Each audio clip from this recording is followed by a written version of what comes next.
There is no modern pickup truck made today that is reliable. Don't buy a new car and don't buy a new truck. This is the worst new SUV you could buy today. It's a 3-cylinder SUV. I own a new Chevrolet pickup and it's got a major problem and Chevrolet doesn't know how to fix it. How in the hell are y'all buying these new trucks? Millions of Americans are already taking their brand new trucks back to the dealership and saying goodbye for good. And if you've been following the latest truck issues, you probably know why. Stick around, because Mechanics Unfiltered is breaking down what's really going on.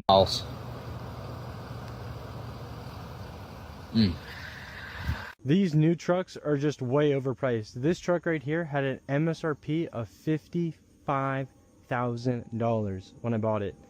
Then that did not include the 23-inch rims, side steps, and also does not include the Lear topper, obviously. It is very easy on these new trucks to get massive discounts. I got this truck out the door at 42 grand at a $55,000 MSRP, including the wheels, and those are, you know, if you price out the wheels and tires, it's about a $5,000 combination. It does have rear climate, USB ports. It does have fabric. That's the only thing I don't like. I might go with cat skin later on. I've had it a year and, you know, I haven't done anything to it just yet besides what I did in the bed. But yeah, it sucks. Trucks have really just actually kept up with inflation. They haven't gotten that much more expensive, like relative to the inflation price, than they were in the early 2000s. But to me, they're just built so much cheaper. They're just not going to last as long. This 2026 Chevrolet Silverado will randomly shut off going down the road with my wife and kids in it. It puts itself in neutral and the engine turns off. And we took it to our local dealership and they're like, yeah, there's nothing wrong with it. We can't get it to do that. But it's happened to us 4 times, and that scares the living hell out of me. So please like and share this post to help raise awareness. Maybe I'll come across a technician somewhere that knows the actual fix, because I'm probably going to have to get rid of this brand new pickup because I don't think it's safe for me and my family. It scares me and my wife that it just shuts off going down the highway. I'm Brett B from Texas. If you've had this, please share it with me too. I want to hear y'all's input. But yeah, Chevrolet, you need to do something about this. Y'all know that I've had all these problems with GMCs, right? And now I got a problem with my Ford. Got rid of my GMCs. I'm a diehard Ford guy. Listen to this.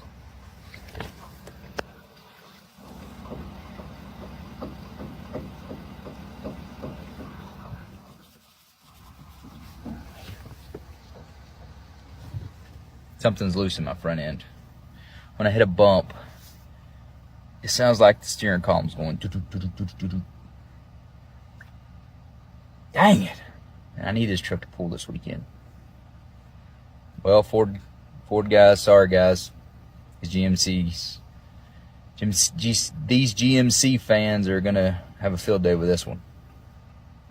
I guess you can't get nothing good nowadays. 2024 model, F450 Ford.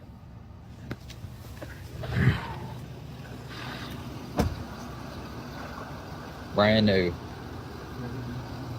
1,500 miles.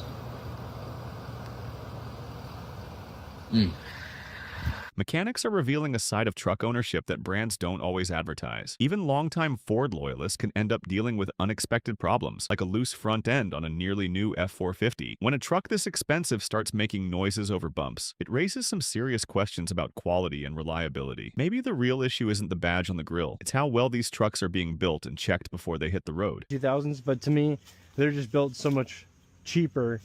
They're just not going to last as long. Got a Chevy with some rust on her. This is a 2025 with about 15,000 miles on it. Again, 2025, 15,000 miles on her. She's seen better days. It seems like the other manufacturers that paint their frame tend to do a little bit better. But she's still pretty freaking new. And if you don't know, GM, well, they use like a wax coating. Here you go. You can see getting down to bare metal. So that's just bare metal right there. It's not painted. And I don't know why GM does that, but you can see like our leaf spring. That's actually painted metal, and it's in a lot better shape than the frame that's surrounding it. What do you guys think about this? That's, I don't know. Now, yes, we are in Canada, and there's a lot of salt coming onto the Silverado this winter, but, I mean, for a basically brand new truck, very new truck, let's say, seems like there's a lot of rust under there. You know, I've been seeing online a lot of people complaining about their new vehicles that they buy. And when I say new, I mean like 2018 all the way up to 2026s, and they're full of nothing but problems, mainly electrical problems. Not to mention you're driving a data harvesting center down the highway and not even realizing it. But it gives the consumer the aesthetic like they're buying something really, really expensive and nice because they put an iPad in the dash. You people keep doing it without realizing it. You're giving up your freedoms. You need to stop that right now. Get yourself a 1988 Ford F250. Come on. Even a Chevy Square Body. They do a great job too, brother. Don't hate. Absolutely pathetic what you pay for these vehicles, and then you get this. This doesn't work. Brand new truck. You have some weird sound coming from the radio. Blinker, can't even hear it. Just pathetic what you pay for these trucks and then have to deal with issues like this with a brand new truck. Come on, GMC, do better. Okay, 2025 Jeep Wagoneer. We're currently in drive, coming to a stop sign. We're gonna come to a complete stop. And then, yep, there it went. Completely shuts off. I was in drive, didn't even put the car in park, completely shuts off, and I have to redo it. And then it throws, usually it'll say like power steering. Yep, there it is, right there. If anybody knows what this is, let me know. GM just announced the stop sale on all the 6.2 liters, and this made it to a whopping 12,000 miles, which is crazy. But I want you to take a listen to this. You can very slightly hear it knocking just at the bottom end. I wish I had a better microphone to put all the way in there. But when I say you need to run from the 6.2 liter, I tell you, you need to run. I am a huge GM fan. I've already owned 3 new Silverados on this platform generation of GM products, but I cannot recommend these things to anyone. 12,000 miles, and look at the plastic already. It's that scuffed up just getting in and out of the car. I get it, like you could say that's the owner's fault for scuffing the car and stuff like that, but it's all these plastic, the cheap carpet. I mean, look at this, like, it's literally like, this is what used to line the bottom of trunks. This is now the carpet throughout your whole car, and this is in $100,000 Cadillac. I guess the only good news is if you can afford one of these, I guess you can afford to be without a car for a little bit once the engine dies. But if it's not the 6.2 blowing up, it's not the 5.3 dropping lift, it's not the 2.7 having total engine catastrophic engine failure, and it's not the diesel blowing up on itself too. What engine does GM make that's worth anything anymore? You literally have to go to a 2500 and get the 6.6, and I still feel like you're playing there. Mechanics are starting to say out loud what a lot of owners have been finding out the hard way. When a truck barely reaches 12,000 miles and you're already hearing signs of engine trouble, that's a serious red flag. And when similar complaints keep showing up across different engines, people are naturally going to question GM's reliability. For a brand known for making tough trucks, this is definitely not the reputation you want. Shuts off. I was in drive, didn't even put the car in park, completely shuts off, and I have to redo it. And then it throws, usually it'll say like power steering. Yep, there it is, right there. If anybody knows what this is, let me know. The recalls at Ford are just absolutely insane. And I feel like if you're a Ford owner, you know, while it's great that they're fixing them, that just means that a lot of people at the factory are not paying attention. They're trying to get these out as fast as possible. The quality control is just atrocious right now. And, you know, when companies start cutting corners in the name of being cheap, saving money, and just kind of getting stuff out as fast as they can, then you have things like Ford having the most recalls in history. And it's just honestly quite frustrating. Imagine you buy a new vehicle and you've got to continually keep taking it in every couple of months for the next recall and the next recall and the next recall. I don't know about you, but that would be incredibly annoying, especially when most of these trucks are $60,000, $65,000, and even way higher. But that's not even the end of the recall chaos. Ford just recalled over 422,000 vehicles over a windshield wiper issue. The recall includes 21 to 23 Lincoln Navigators, Ford Expedition SUVs, and 22 to 23 Ford Super Duty trucks. It says that the windshield wiper arms might operate erratically, causing the wipers to fail. And I'm assuming when they mean erratically, they might just go crazy and start flinging themselves as fast as possible across your windshield and then burn out the motor or cause some other form of damage to the vehicle, which I've never heard of a windshield wiper failing in that sort of way. That's kind of a little bit quirky. I wonder if it's like a short or something. That doesn't make any sense, but kind of weird for windshield wipers to be freaking out on you. New generation Toyota Tacomas are not holding value like the old ones are. This is a 2020 Tacoma SR with 26,000 miles, $28,000. And now here's a 4-year-old Toyota Tacoma, 17,000 miles, $34,000. Just because it's newer does not mean it's better. And the funniest part to me is this new 4-cylinder has the same horsepower basically as the old 6-cylinder, and they get about the same gas mileage. So there's no real advantage with the new 4-cylinder over the old 6-cylinder, except you know the reliability with this 6-cylinder, and we don't know about the reliability with this new 4-cylinder. And one of the worst things Toyota did is now the extended cab, this does not open up anymore, and there's no longer back seats in the extended cabs. That's absolutely wild, and the door doesn't open. Like, we went backwards in innovation. Now, I will say the interior does look updated, right? Like, it looks updated, but does that mean it's really any better? Like, the steering wheels are almost identical. And this, to me, actually just looks like it's more seamless. Like, everything goes together, where the new one is just like, oh gosh, we got to put a screen here. Here we go. Because this doesn't sit anywhere into the dash. It's just plopped up on there like every new car, which I think just does not look good.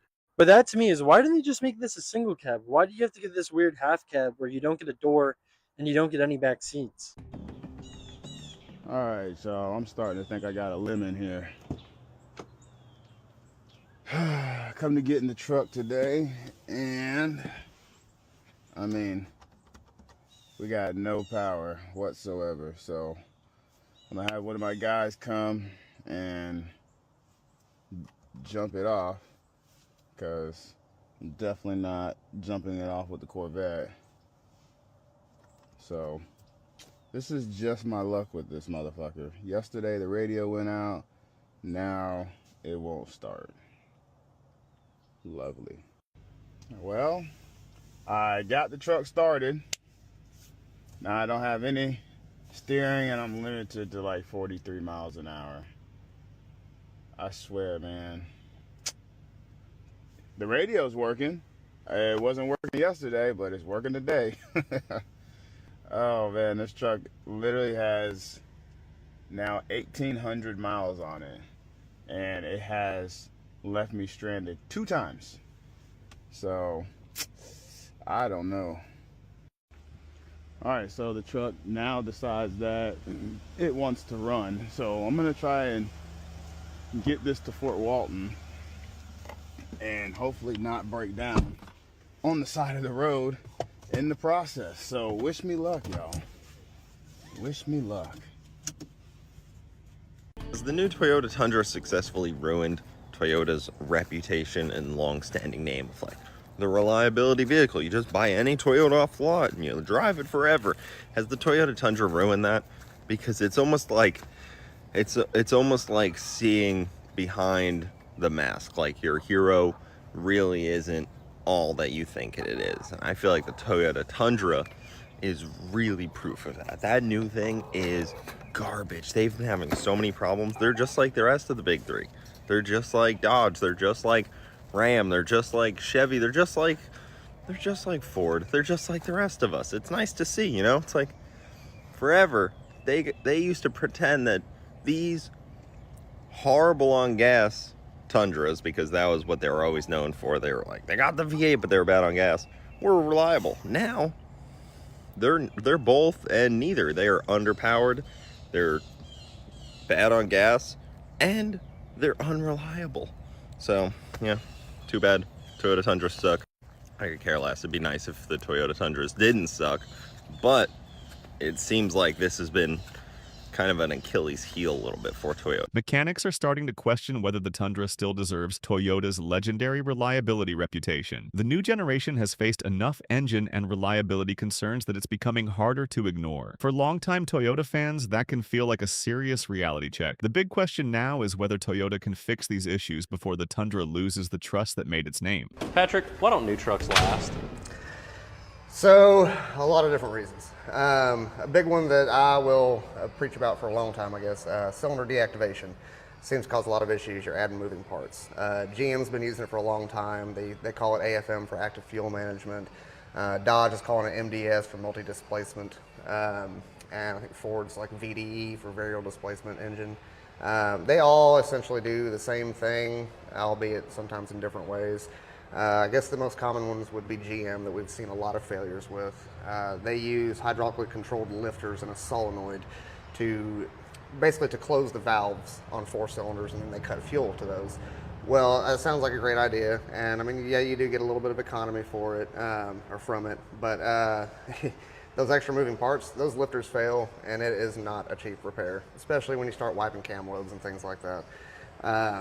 So that's one big one. Another one is, and this is another thing I think is really emissions driven, but transmissions have been getting more and more complex. So you get into these 8 and 10 speed transmissions, we're seeing failures all over the place. And I'm talking like 50, 60,000 miles on a truck that is used as a grocery getter. That is unacceptable in my opinion. But again, you have all these extra gears, you have all these extra moving parts. There's a lot more going on in there. They're trying to squeeze everything they can out of it. You can only fit so much in a box that's this big. And you can't make the box bigger without making the truck bigger. So that's kind of where I stand with it. But yeah, we see a lot of premature failures on variable displacement. There's cylinder deactivation with engines and transmission failures, just catastrophic internal failures. Yeah, but that's kind of where I'm at with it. And we see a lot of failures too out of these half-ton trucks that people just tow light campers, boats, stuff like that with. But early 2000s, everybody was towing with half-tons. What changed there? How many gears are in the transmission? Just shoving more into the same size package. That is the biggest part of it to me. I mean, you can kind of help alleviate that by getting more frequent with fluid flushes and things like that, but they're still just going to keep seeing issues, man. There are too many moving parts in that tiny little box.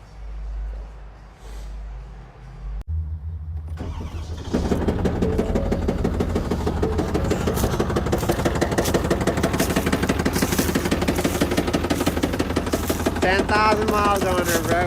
Fucking shitty.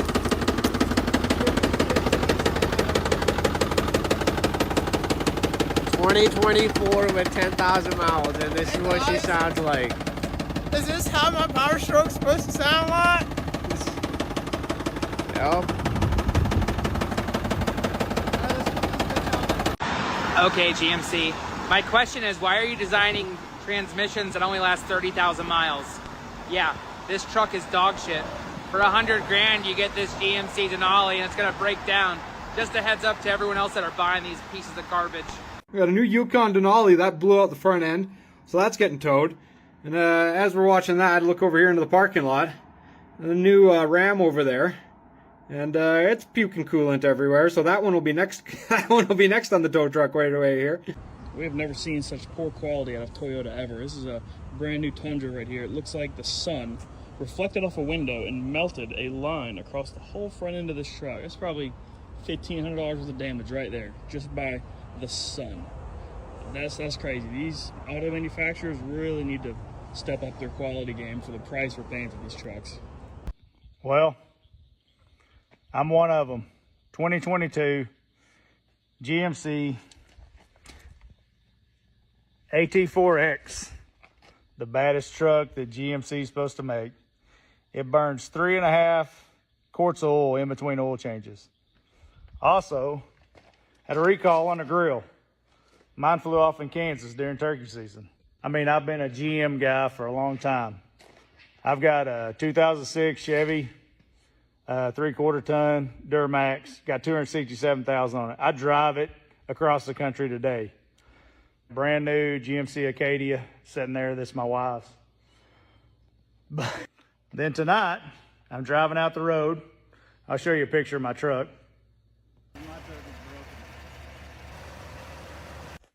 42,000 miles. Look at that. But this, I don't know. What are you doing, GMC? What are you guys building us now? Like, for the first time in a long time, I've thought about switching. I don't know. Everybody tell me what you think. This is exactly the kind of story that makes mechanics raise an eyebrow. A truck marketed as one of GMC's toughest models, burning 3.5 quarts of oil between changes is definitely going to get attention. And when a longtime GM owner says he's actually considering switching brands, that says a lot about how frustrated he is. Mechanics see these complaints firsthand, and this is why they're asking, what's really happening with newer trucks? Something that I've never understood is why are trucks that are beat on and cars that are beat on, I mean just constantly, always last longer than something that's taken care of. I got plenty of buddies with trucks with over 300,000 miles that they just whoop on.